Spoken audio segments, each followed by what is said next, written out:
Councillor নাই তাতে কি হয়েছে, দায়িত্ব থেকে দূরে সরে যাব না। যে পর্যন্ত বেঁচে আছি ইনশাআল্লাহ জনগণের জন্য কাজ করে যাব। উনি কাউন্সিলর ছিল, এখন কাউন্সিলর না, কিন্তু ভাই আমাদের মাঝে এখনো আছে, সবসময় থাকবে আশা করি। ওয়ার্ডবাসীর মাঝে আমরা সামর্থ্যবান বিত্তবানদের সহযোগিতায় আমরা প্রায় 1700 পরিবারের মাঝে আমরা শীতবস্ত্র, কম্বল, সোয়েটার, জ্যাকেট এগুলো বিতরণ করছি। এটা ধারাবাহিকভাবে প্রত্যেক বছরের ন্যায় এবারও পালন করছি।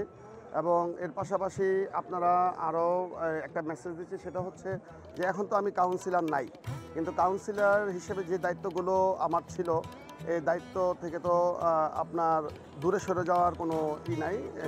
আমরা এটা ধারাবাহিকভাবে আমরা সবসময় পরিচালনা করব। শুধু এটা না, এর আগে ধারাবাহিকভাবে যে কাজগুলো আমরা জনগণের সাথে সম্পৃক্ত থেকে জনগণের উপকারের জন্য যে কাজগুলো আমরা করেছি সেই কাজগুলো আমরা সবসময় চালিয়ে যাব ইনশাআল্লাহ।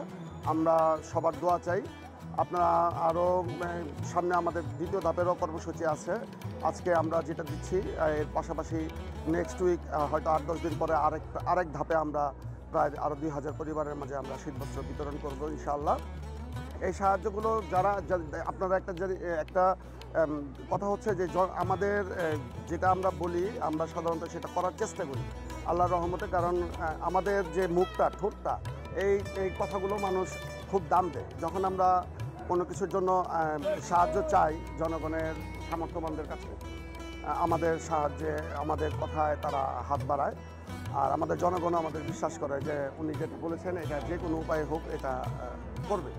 আলহামদুলিল্লাহ আমি অত্যন্ত খুশি যে এখন কাউন্সিলর না, কিন্তু তারপরেও আমাদের কথায় জনগণ আসে এবং আমাদের সাহায্যের রিকোয়েস্ট আমরা যাদের কাছে চাই তারা আমাদের সাহায্য করে।